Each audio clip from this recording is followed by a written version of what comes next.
Bienvenue sur la chaîne Horizon Famille. Aujourd'hui, je voudrais te parler d'un sujet d'une haute importance. C'est la chute. Alors pas la chute des cheveux, mais plutôt la chute de nos enfants. Les chutes, parce que Dieu sait qu'elles sont nombreuses. Tous les jours, ils tombent, ils se font mal, ils pleurent. Voilà, ça c'est la vie normale d'un enfant. C'est les risques du métier, j'ai envie de dire. Et il faut surtout pas déjà, première chose, je pense, il faut surtout pas les surprotéger en les empêchant de tomber. Non, c'est comme ça qu'ils apprennent la vie, c'est en tombant, en se relevant, en réessayant, et voilà. Et c'est normal qu'ils pleurent, et c'est normal qu'on les laisse tomber, entre guillemets, dans le sens où il ne faut pas se dire « Ah, j'aurais dû agir en amont, j'aurais dû faire en sorte qu'ils ne tombent pas ». Non. Moi, vraiment, je pense que ça fait partie de leur construction, c'est très important pour eux, et même pour leur confiance en eux. Et donc ça, c'était le premier point, ça c'est vraiment quelque chose d'essentiel à mon sens. Et puis après, il y a autre chose. Alors, bon, on ne sait pas toujours comment réagir quand notre enfant tombe. Alors des fois, bon, il y a des fois, effectivement, on a peur pour eux, on a vraiment peur pour eux, on a une émotion très forte qui nous envahit et on peut surréagir dans ces moments-là. Et ça, c'est normal, c'est pas grave. Je l'ai vu d'ailleurs tout à l'heure, il y a une maman qui a vraiment surréagi, mais c'est normal, elle a eu très peur, elle a exprimé son émotion, elle s'en est libérée, elle l'a montré à son enfant. On ne contrôle pas nos émotions, on peut évidemment savoir les gérer, etc.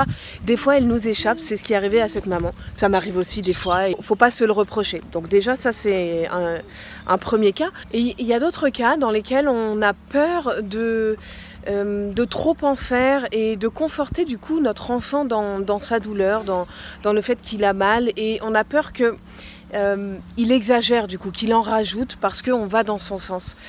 Mais moi je pense qu'il ne faut pas avoir peur de ça, bien qu'il faut trouver le juste équilibre évidemment, mais il ne faut pas avoir peur de ça parce que moins tu vas donner d'attention à ton enfant au moment où il tombe, plus il va devoir en rajouter pour attirer ton attention. Parce que lui, il lui est arrivé quelque chose, il est tombé, il a mal, il s'est passé quelque chose, même s'il a pas mal, il a eu peur sur le coup, parce qu'il a fait une chute, et donc ça l'a peut-être impressionné. Et du coup, si tu ne réagis pas, et si tu minimises sa chute, enfin, si tu minimises ce qui vient de se passer, bah lui, il a besoin de ton attention, il a besoin que tu le réconfortes à ce moment-là, que limite tu lui expliques aussi ce qui s'est passé, il a besoin de s'en décharger, donc d'évacuer la chose et d'en parler avec toi un peu. Et donc si tu viens minimiser la chose et ne pas réagir en te disant « Oh mais il exagère, il en rajoute, etc. » bah, en fait tu le confortes là-dedans et donc moins tu réagis, plus lui va surréagir, il va chercher à tout prix à en faire des tonnes pour attirer ton attention, parce que lui il a besoin de ça, il a besoin de notre attention, on est là pour le soutenir, etc. Donc ça c'est un piège dans lequel on tombe des fois et qui en fait c'est un cercle vicieux parce que ça s'arrête pas quoi. Moi je vais te dire, bon, la façon dont ça se passe avec Léo, et manifestement il n'en rajoute quasiment pas quoi. C'est très rare les fois où il va en rajouter pour attirer mon attention, c'est peut-être les fois où justement je suis moins disponible pour lui, il le sent, mais la plupart du temps il va se relever sans même me regarder, il va se relever tout seul parce qu'il sait que les fois où il a vraiment mal, eh ben, je suis là pour le soutenir et le réconforter à ce moment-là et en parler avec lui. Donc en fait comment je réagis moi tout simplement, c'est simple hein, mais alors quand il tombe et qu'il ne me cherche pas du regard, qu'il ne me regarde pas et qu'il continue, alors soit il reste par terre, soit il finit par se relever au bout d'un moment, je réagis pas dans ce cas-là parce que ça il me montre en fait, enfin ça me prouve qu'il n'a pas besoin de moi à ce moment-là, donc j'ai vraiment pas besoin d'intervenir. Il gère sa chute et de toute façon s'il a mal, s'il a besoin de moi, il me le fait savoir, il n'y a aucun doute là-dessus. En revanche, j'interviens, donc je réagis uniquement quand il me cherche du regard, c'est qu'il a à ce moment-là besoin de moi. Donc qu'est-ce que je fais tout simplement, c'est simple, hein, je vais vers lui. et je montre déjà mon empathie sur mon visage et dans ma réaction. Je vais le prendre dans les bras et puis je vais lui dire, alors je vais pas en rajouter des tonnes, sauf si évidemment j'ai eu très peur à ce moment-là, mais bon c'est quand même rare hein, les fois où on a vraiment peur finalement. Et donc dans ce cas, tout simplement je le prends dans mes bras et je lui dis bah oui j'ai vu, dis donc t'as fait une sacrée chute, mais alors s'il pleure vraiment fort, je vais pas lui parler, je vais vraiment le serrer dans mes bras, lui faire un câlin, le réconforter. Le contact physique va venir le réconforter. Et dès que voilà, il a fini de pleurer, eh bien, on parle de ce qui s'est passé. On parle de la chute. Je lui demande ce qui s'est passé. On essaye de décrire ce qui s'est passé, etc. Comme ça, ça rationalise un peu l'événement. Parce que lui là il était dans son cerveau droit, dans l'émotionnel, il a eu très peur, il a eu très mal, etc. Donc son cerveau droit a envahi son cerveau gauche. Donc là ce que je viens faire en décrivant la scène et en parlant avec lui, c'est que je viens rationaliser la chose et donc je fais appel à son cerveau gauche. Et c'est ça qui est très important chez les enfants, ils ont besoin d'apprendre à faire fonctionner leur cerveau droit et leur cerveau gauche en même temps, parce que le cerveau gauche est un peu, voilà, il n'est pas mature, ils ont du mal à l'utiliser comme un adulte, ce qui est tout à fait normal, hein. Et donc on peut leur apprendre ça dès le plus jeune âge, et c'est ce qu'on fait quand on vient décrire la chute, décrire la scène. Ah oui, comment ça s'est passé, raconte-moi, montre-moi. Ah, et c'est là que tu as mal exactement, tu me montres, bah, on va regarder ensemble, enfin voilà.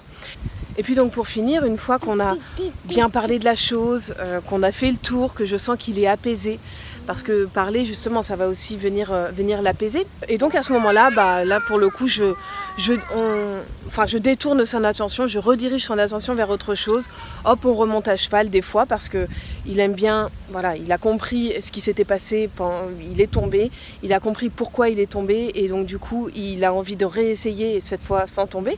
Donc c'est comme ça là, à ce moment-là, qu'il se perfectionne, et surtout il faut le laisser à ce moment-là réessayer. C'est comme ça aussi qu'il gagne en confiance en soi, donc ça c'est hyper important. Il ne faut pas à ce moment-là les surprotéger.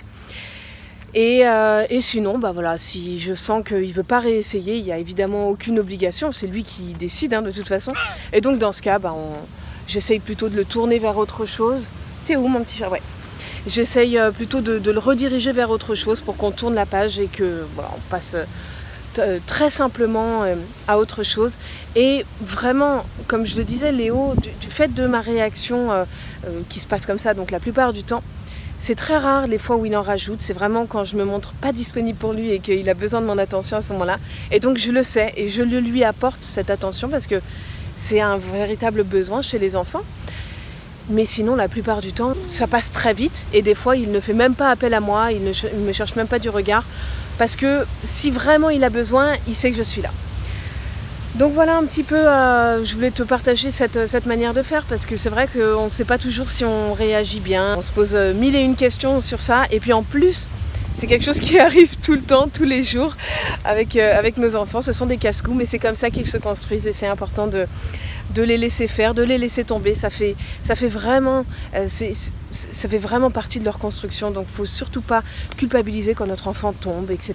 On n'a pas anticipé, mais c'est normal. Il ne faut pas être toujours sur leur dos. Enfin, moi, c'est comme ça que je vois la chose et c'est comme ça qu'ils gagnent en confiance en soi. Ils sont où les yeux sur le masque? Tu me montres les yeux? Ouais. Et le nez? Ouais. Et la bouche? Il a une drôle de tête, hein, ce masque-là.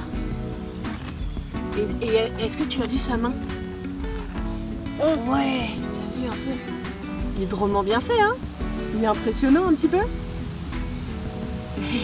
Voilà pour cette vidéo, j'espère qu'elle t'a plu, qu'elle t'a intéressé. Si c'est le cas, n'hésite pas à lâcher un petit pouce bleu sous la vidéo. C'est un retour positif pour moi sur toutes ces vidéos que je fais sur la chaîne Horizon Famille.